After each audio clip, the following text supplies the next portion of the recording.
अस्सलाम वालेकुम एवरीवन। आज हम डिस्कस करेंगे कि मुसलमान रोज़े क्यों रखते हैं। एक मुसलमान होने के नाते ये क्वेश्चन मेरे दिमाग में भी बहुत बार आता था कि हम लोग क्यों रोज़ा रखते हैं। मैं एक नॉन मुस्लिम स्कूल में जॉब करती थी और वहाँ पर जो बाकी टीचर्स थे जो नॉन मुस्लिम्स थे वो अक्सर मुझसे कहा करते कि तुम लोग रोज़ा क्यों रखते हैं, और गॉड ने तो हमें भूखा मरने के लिए नहीं बताया। गॉड तो बहुत दयालु है और वो नहीं चाहता कि हम भूखे मरें। खाना तो हमारे लिए बनाया गया है, तो हम खाने से दूर क्यों रहें। और मैं भी ये सवाल बहुत बार सोचती थी। तो चलो आज पता लगाते हैं कि मुसलमान रोज़ा क्यों रखते हैं। Why do Muslims keep fasting. Fasting मुसलमान इसलिए रखते हैं क्योंकि ये उनकी इबादत का एक पार्ट होता है। वो अपनी बॉडी को और अपनी सोल को प्योरीफाई करते हैं रोज़ा रखकर। दूसरा दूसरा ये कि कुरान पाक में इसका जो है कमांड दी गई है रोज़ा रखने के लिए। अल्लाह की तरफ से ऑर्डर आया है, कमांड आई है कि ए मुसलमानों, O believers, those who believe in God, you have to keep fasting. मुसलमानों, तुम्हें रोज़ा रखना है जैसे कि तुमसे पहले के मुसलमानों पर फ़र्ज कर दिया गया था।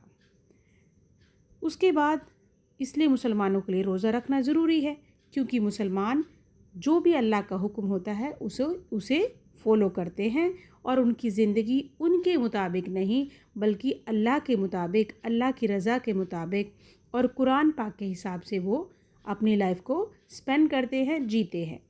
जब उन्हें भूख लगती है तो वो उन गरीबों का, जो प्रिविलेज लोग होते हैं, जो भूख प्यास की शिद्दत को समझते हैं, गरीबी में जो लोग रहते हैं, उनकी भूख प्यास को वो समझ पाते हैं, उनके दुख को, उनकी तकलीफ़ को महसूस कर पाते हैं और वो उसके लिए चैरिटी करते हैं, गरीबों की मदद करते हैं, उनकी तकलीफ़ को समझते हैं। और जितना ज़्यादा हो सके रमज़ान में हर मुसलमान अपनी तरफ से चैरिटी करता है।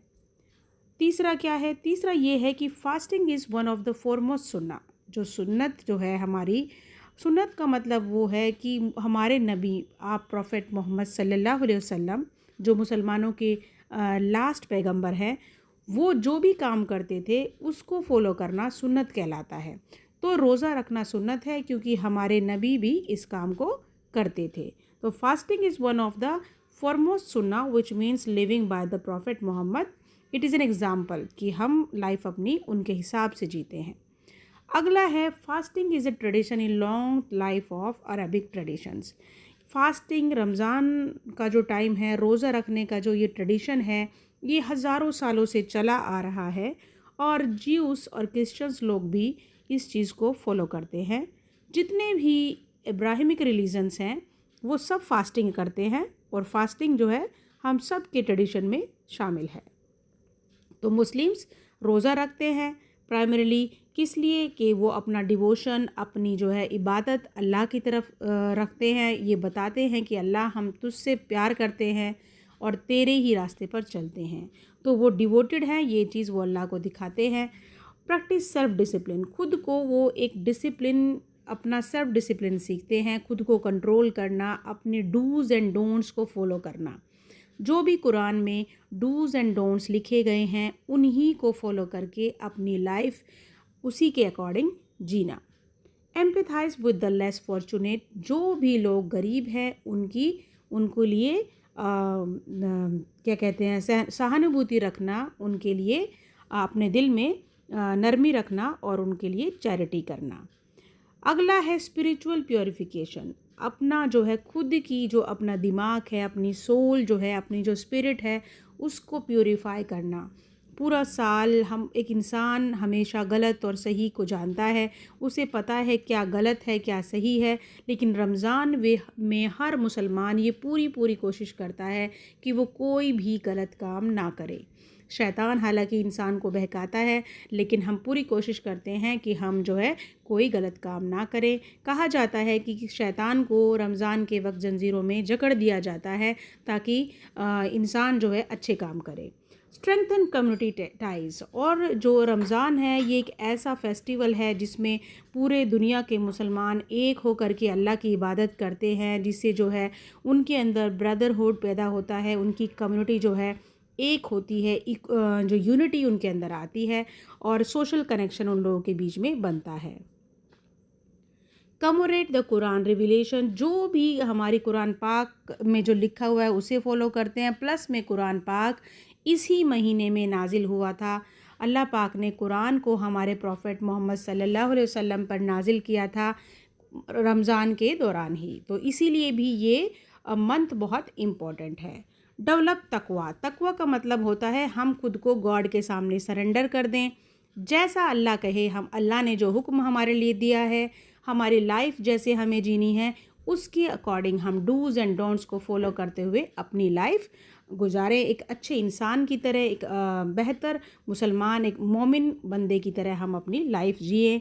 हमारे जितने भी पिलर्स हैं मुसलमान को जो है नमाज़ पढ़नी है, रोज़ा रखना है, चैरिटी करनी है, ज़कात खैरात देनी है, तो ये सब तकवा के अंदर आ जाता है। की पॉइंट्स क्या हैं इसके? की पॉइंट्स इसके यही हैं कि फ़ास्टिंग पीरियड जो है उसमें हम लोग हमेशा ये ध्यान रखते हैं दिन के अंदर हम खाना नहीं खाते। सुबह का टाइम जो 5 सवा 5 बजे का टाइम होता है हमारा जो है सहरी का टाइम ख़त्म हो जाता है। उसके बाद पूरा दिन खाना नहीं खाते, ना पानी पीते और ना ही कोई इनएप्रोप्रिएट एक्टिविटी में हम इन्वॉल्व होते हैं। और इम्पोर्टेंस ऑफ गुड डीड्स, अच्छे काम करते हैं, जितना हो सके चैरिटी करते हैं और अच्छे कामों को एनकरेज करते हैं। और लास्ट में जब 30 रोज़े ख़त्म हो जाते हैं उसके बाद में आती है ईद उल फितर। ईद सब मिलकर मनाते हैं, सारे दुनिया के मुसलमान 30 दिन के रोज़ा रखने के बाद ईद सेलिब्रेट करते हैं और खुशी मनाते हैं। 30 दिन तक उन्होंने जो इबादत की अल्लाह के लिए, अल्लाह की रज़ा के लिए, उसके बाद वो ईद सेलिब्रेट करते हैं। तो आई होप बच्चों अब आपको समझ में आ गया होगा कि मुसलमान ईद क्यों मनाते हैं। ये एक इम्पोर्टेंट क्वेश्चन है जो बीइंग अ मुस्लिम मेरे दिमाग में भी बहुत बार आता था। नॉन मुस्लिम टीचर्स मुझसे कहते थे और मैं सोचती थी कि हाँ मैं क्यों रोज़ा रख रही हूँ, ये लोग तो खा रहे हैं। और कई बार मैंने ऐसा भी किया, उन लोगों के बहकावे में आकर अपना रोज़ा छोड़ दिया। फिर अगले दिन मुझे एहसास हुआ कि नहीं, मैं एक मुसलमान हूँ और मेरा फ़र्ज़ है, अल्लाह ने जो मुझसे कहा है मैं उसे फ़ॉलो करूँ। और फिर मैंने रोज़ा रखना स्टार्ट किया, सर्च किया कि हम रोज़ा क्यों रखते हैं। तो हमारे दिमाग में बीइंग अ मुस्लिम या नॉन मुस्लिम जब भी कोई क्वेश्चन आए तो we should search on that कि ऐसा क्यों है, क्यों कर रहे हैं, वो चीज़ हम ये पता लगाएं। तो thank you, have a nice day, bye.